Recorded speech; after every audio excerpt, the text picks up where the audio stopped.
So this one, that one suits me. It's very simple. Like I've seen those in TV. this is, it's not new, but it's new to the farm this year. No niin, moikka kaikki. Me ollaan täällä Kirkkonummella, tässä ihan Hangontien kupeessa. Ja ollaan täällä tällaisella Novia-ammattikorkeakoulun hallinnoimalla viljelyläntillä, eli tällaisella Agriforestry projekti pilotilla, jota hoitaa, suunnittelee ja hoitaa, isännöi Joshua Finch. So Joshua is the farmer and the project manager and pretty much everything, I guess, related to this project. A little bit more. This is a pilot agroforestry project that we initiated 2 years ago now, actually. Yes. So this week would be kind of the 2-year anniversary. The project has now moved into its 3rd iteration, and now it's part of the Agroforestry Newland project. And in that project, we also have communications director Heidi Barman-Gust. This project was actually born out of a personal interest in agroforestry. I had been farming vegetables commercially for a few years. When that project ended, I felt like I didn't really want to see another vegetable, but the tree systems, and also applying the tree systems on a larger scale than what I had been able to do before, was still of interest. So I presented an idea to the owner of this farm, Richard Korkman. So he owns this farm and some land in Espoo, and he has an apple orchard. And I said, you know, hey, Richard, do you have a field that is really poor that I could do some trials on, and it would just be more or less a hobby for me. But I put together the idea, and he thought that this could become a project. And that's where Novia entered the equation. Is okay, if we're going to apply for some money, we'll need somebody who can own the project and manage it and has the resources to do that. And so I said, let's go ahead and try. And now 2 years later, I work for Novia University of Applied Sciences as a project leader, as well as a team leader. So we're here now. And this project, when you have to put it into an application, you definitely have to narrow down what it is you want to do and put it into a package. So what we're doing here is we're narrowing it all the way down, the farming system almost all the way down to square one, to try out some ideas that are floating around regenerative agriculture in general. I know it's a huge term. A lot of people have different opinions on it, but some of the more radical ideas in regenerative agriculture are things like most soils have enough nutrients to support profitable farming without importing more nutrients. But it's a question of activating the soil microbiome and healthy plants together to access the nutrients that are already there. That has not been tested. You know, we're not testing anything scientifically here. This is a trial project, but it has only been tested here and there. We can bring as a project some testing in, but we can't prove anything, but we can demonstrate. So that's a really crazy idea, really, that you wouldn't have to bring anything in. So we're testing something very similar.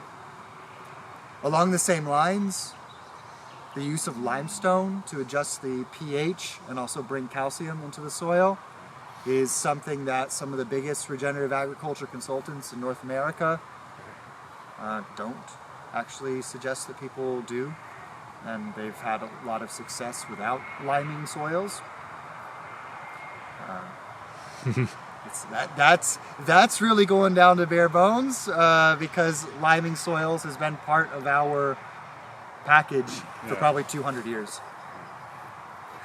In order to make a system like that work, you have to ask about how natural ecosystems function, or how we think that they function, and how could you mimic that in a productive agro ecosystem.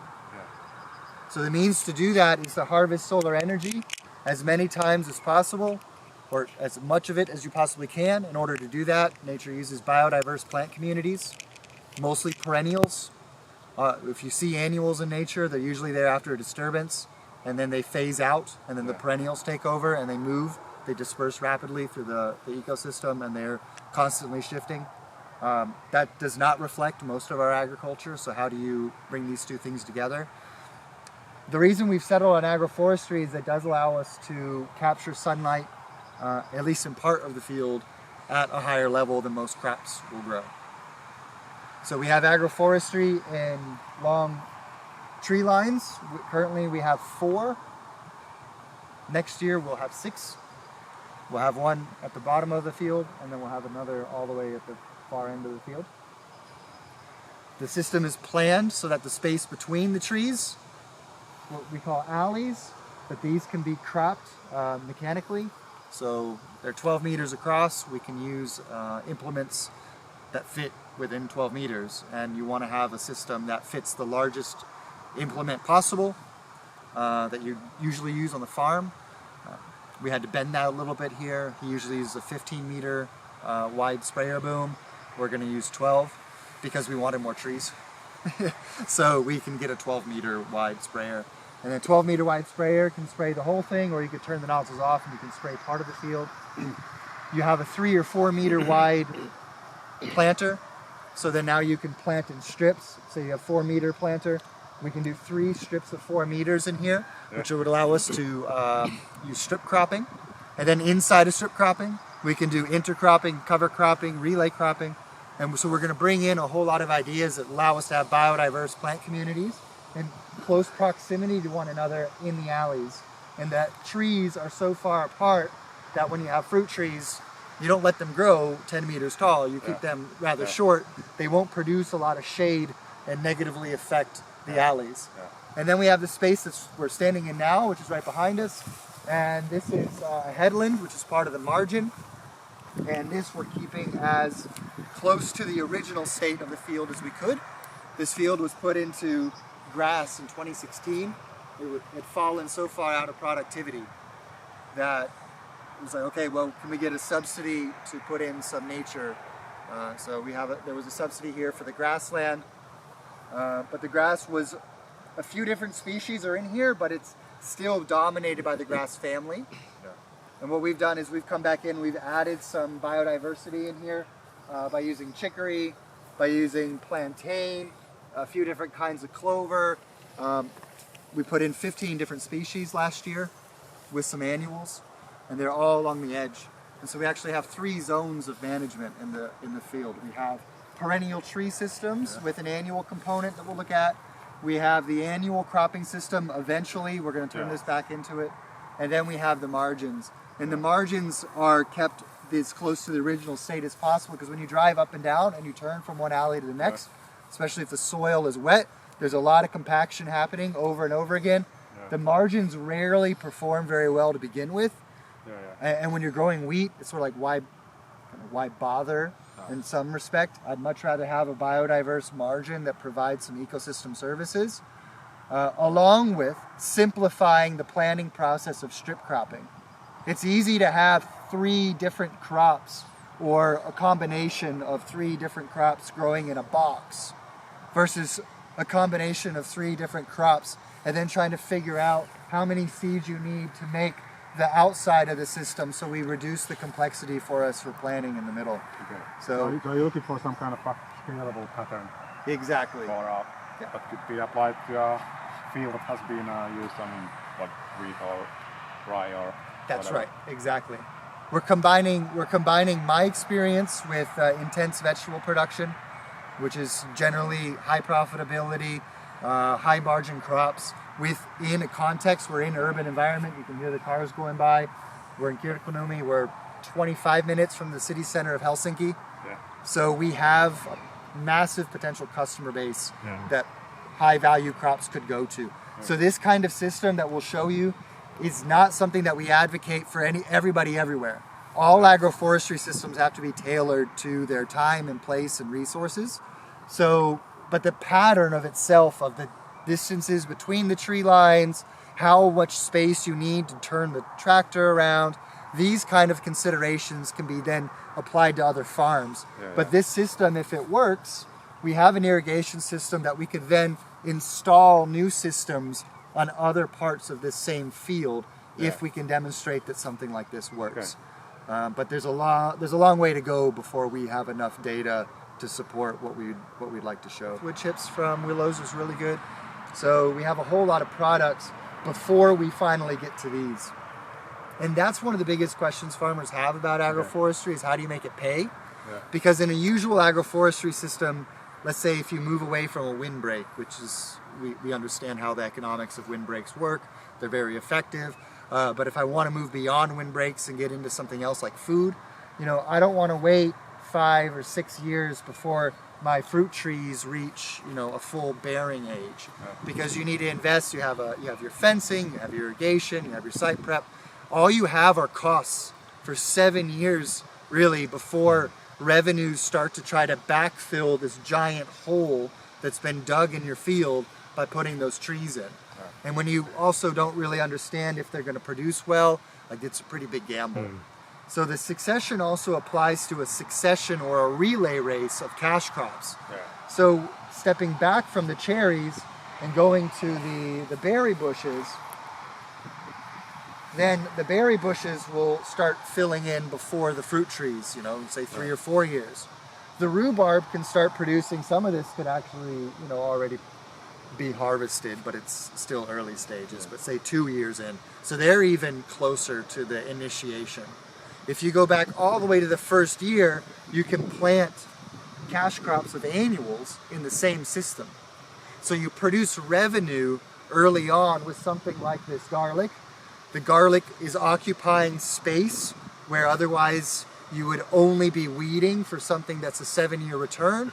Every time we weed or we irrigate or we use a foliar application of nutrients on these crops, we're also improving the situation for these trees by removing competition. So we also calculating the investment in you know, soil preparation, in weeding, in fertilizing.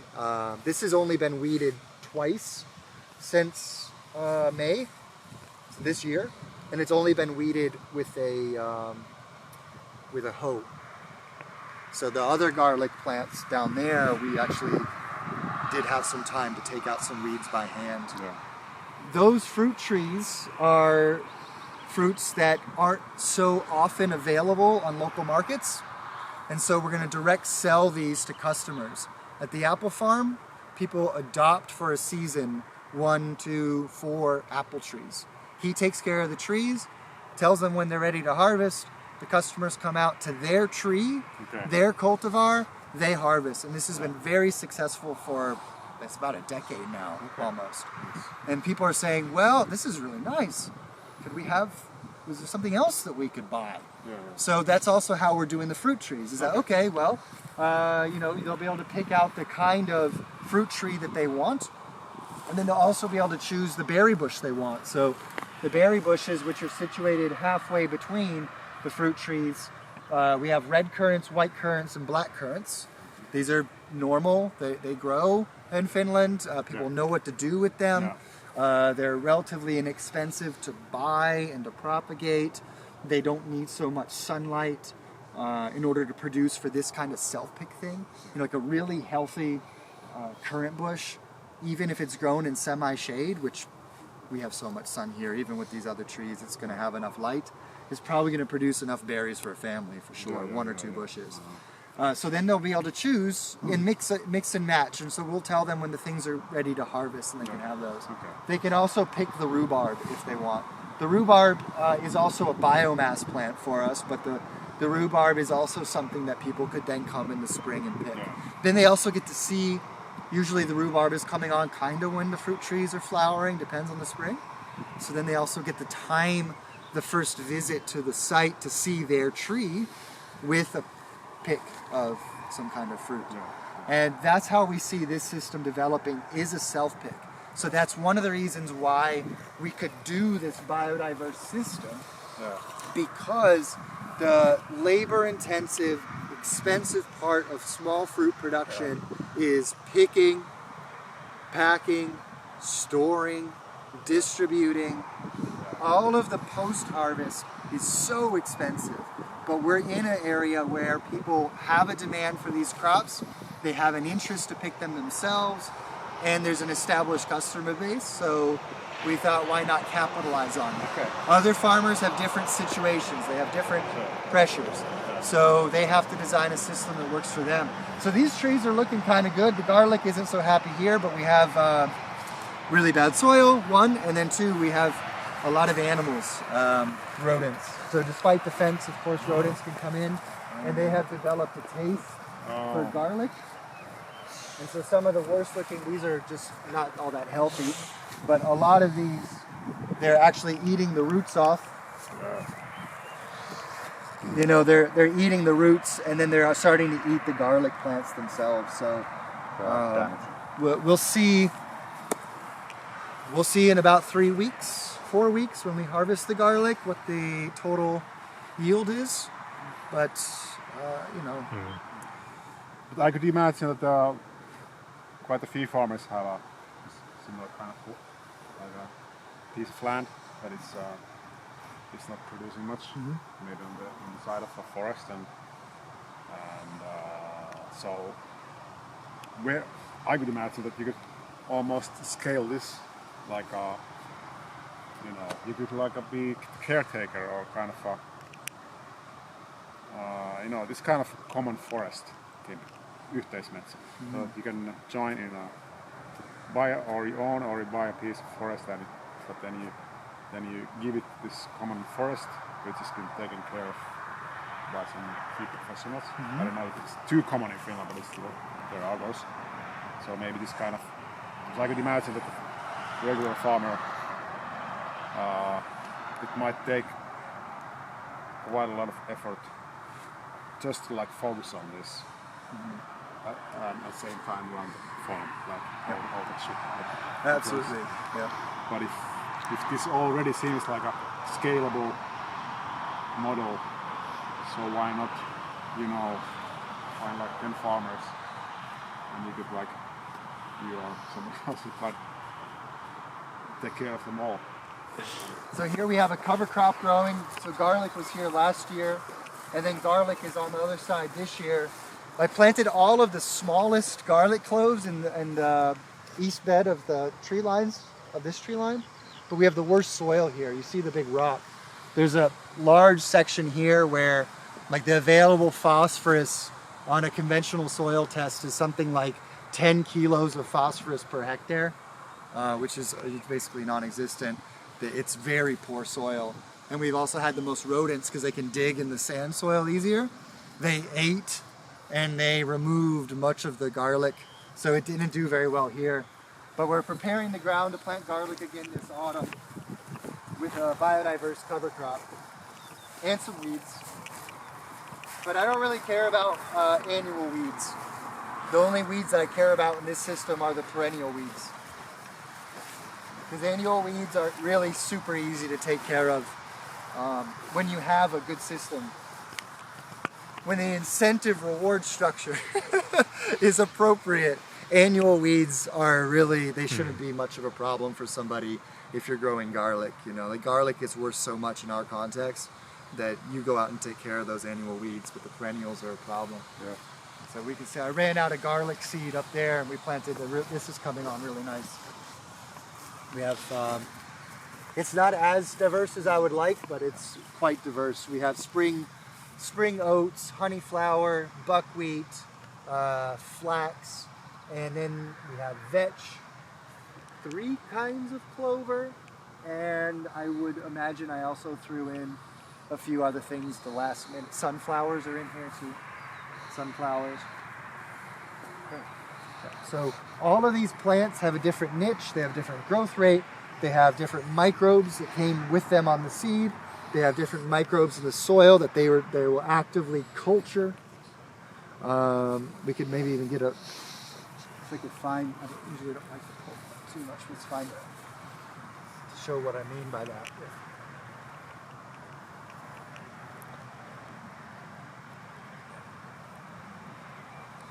So this is a spring oat, and what I'm looking for is, or are, the roots.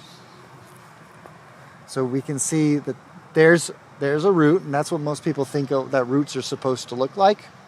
This nice white.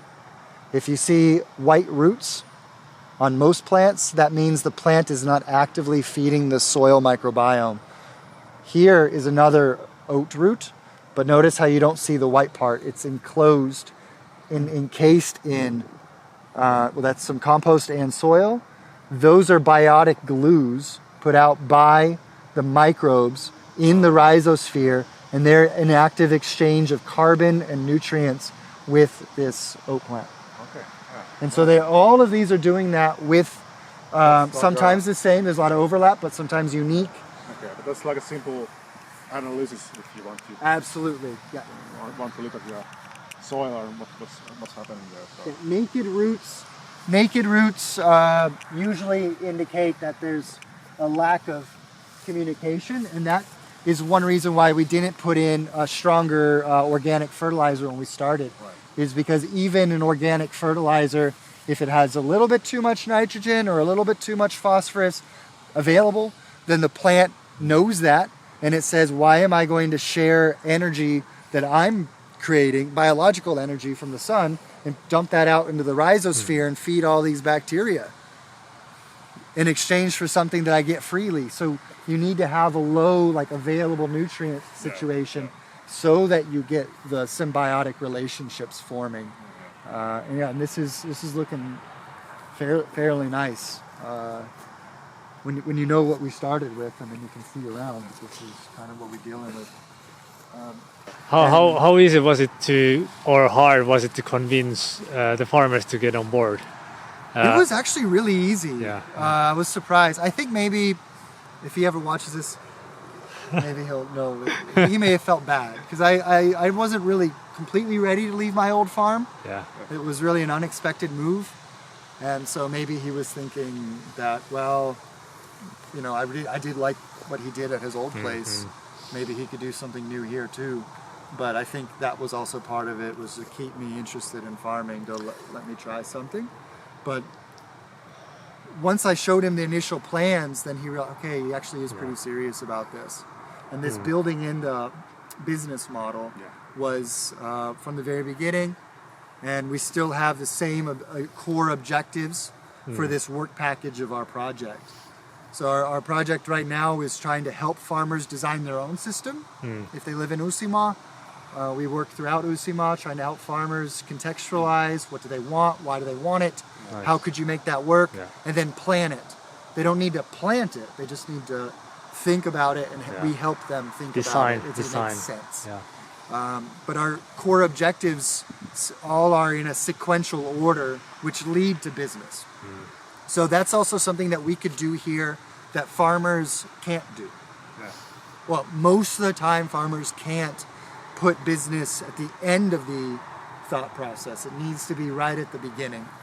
But our beginning was the biodiverse plant communities that we're standing in right now, capturing solar energy. If that starts to work, and we can do that with cash crops, these are all cash crops in here, then they're going to produce something. And if they produce something, how are we going to sell it? So we had a very, sequential goal setting. It wasn't like we have 3 goals and they're all equal and they all share the same amount of effort. They're one after the other. And it's really important that we say that, because if I was a farmer and I wanted to do this exact system, the exact species, the same field, and I copied it on the other side of the fence, I would put lime down on the soil. Our soil's like 5.4, 5.3 pH. There's almost no calcium. The soil structure is like a brick. I would come in here and I would put in calcium with some limestone. I would incorporate some compost, and there's a whole lot of other things that I would do that we don't do here, because no one usually has the idea, let's strip everything back down to first principles and ask the questions from there. So this field and the project is funded by the European Union through ELU-keskus from the Rural Development Fund. Last year we were also funded with Jordfonden, Novia funded as well. But just because we receive development funds doesn't mean we get subsidies. So this field has had to be carefully dissected, and the area under the trees has been removed from the subsidy system and been paused Okay. because everything we grow isn't edible. So garlic is edible. The black elderberry is edible. The gooseberry is clearly edible because the caterpillars got that one. But if we look here, we have multiple species of hardwood, native hardwoods. We select the seeds locally and we put these in. So we have oak, elm, ash, maple. Linden doesn't set viable seed here, but we'll probably put some linden, some lehmus in as well. And they're here because of successional agroforestry. So eventually these will be cut so much that they die once they outlive their usefulness. Yeah. Then these are slower growing and will take their space. And then we manage them by pollarding and coppicing. So they will fill a niche in space and time that this will eventually run out of. Once this system matures, the willow tree won't be quite as useful for us, but some of these other really deep-rooted plants might be. So we planted about 1,000 acorns, and we inoculated them with ectomycorrhizal fungi, so they also provide a whole different clade of microbes that you don't get with these kind of trees or with the fruit trees. What about the truffle fungus? Yeah, well, you need calcium, and calcium's the big thing that we don't seem to have in this We soil. have it in Yeah, and where I live, Mustia. It's Yeah. very calcium rich. yeah, you get some acorns, and Yeah. it takes about 45 minutes to collect 1,000 acorns. Yeah. So it's, Yeah. Based on your experience with farmers, do you believe that they are open to culture of experimentation? well, some In are, general. some are, some aren't. So just there isn't really an in general. Yeah, yeah. I would like to think that most farmers are open to not necessarily experimentation, but they follow what other people are doing and what's working. So if enough people start experimenting with either new crops or different combinations of crops, which is what we're doing here. These are all combinations of stuff that people already grow. There really isn't anything new. We'll do combinations of crops in here as well. If it works and it adds up economically, then I think people will start doing more. That's what matters at the end of the day for farmers. We're doing this because we would like to see if we could rehabilitate this degraded soil. I mean, you can see it here. It's basically just dirt. And do so in a way that has a business plan. We do some weird stuff, but that's also interesting. Because if it works, if we can, well, this is what I want, this is the last thing that I wanted to show you. So these are the larger garlic seeds.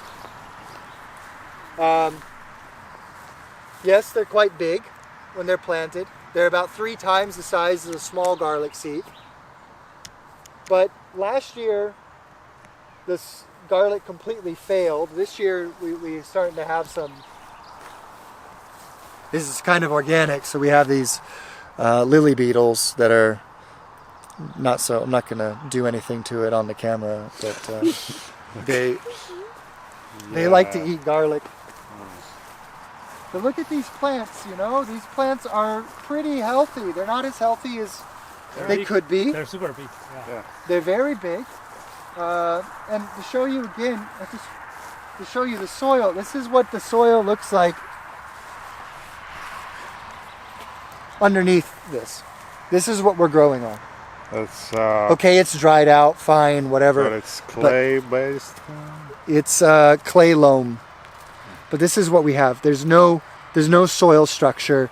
It's essentially dead. There's only bacteria. There are almost no fungi. There are no predators. No nutrition, no nothing. Yeah, it's all locked up in here like concrete. Right. And yet, like, look at these. Still, You know? they're thick. They look healthy. And on the other side, if you could peek through the trees, you see the tatare, you see the apila, you see the honey flower, hunayakuka. There are some weeds and stuff in there, but that biodiverse mix is improving the soil. It's hopefully going to aggregate some of this for us over the summer. Yeah. So when we plant garlic again in the autumn on that side, that crop, 2015's garlic crop, will be the first garlic crop that actually follows my plan. So we'll have more foliar data from the sap analysis. We'll have better soil from this. And so what will they look like next year? My goal is that they don't look like this. I want no dead leaves. I'd like every leaf that here's a dead one here. 1, 2, 3, 4, 5, 6, 7, 8, 9. So they make like, you know, it said 8 to 10 leaves. I'd like to see all of the leaves still alive by harvest next year. Well, No joo, suomeksi. Musta oli ihan vaikuttavaa, tiedän Joshua juttuja aiemmilta vuosilta ja mä uskon ainakin, että kyllä niin kuin, no jos ei muu niin ilmastonmuutos, if nothing else, then the climate change will drive towards this kind of more diverse solutions, eli I would see this so that in agriculture there are a lot of possibilities, but making the change is very harder than in most of the businesses. So I think that's the key part, and like you said, it's like it's an experiment between like a kind of commercial farming and then like a applied sciences or like science. So I would like to see more of this kind of activities, because it's, well, what we've been also like thinking that lean startup methods, they come from the like software development world, which is might be a bit awkward to compare to sometimes, but after all it's just, you know, trying new things as much as possible with kind of you know, well, of course, I don't know, the feedback you get from this is the plants, how they grow, and you have the farmer. yeah. Eventually you might have customers, but anyways, the ideology and the idea how you built this is I think you're on the right track, and it looks good. So congrats already. Thank you. Thank you, Joshua, Yeah. for showing us around. Awesome Oh. stuff. No worries. Very Yes. nice to have you. Yeah.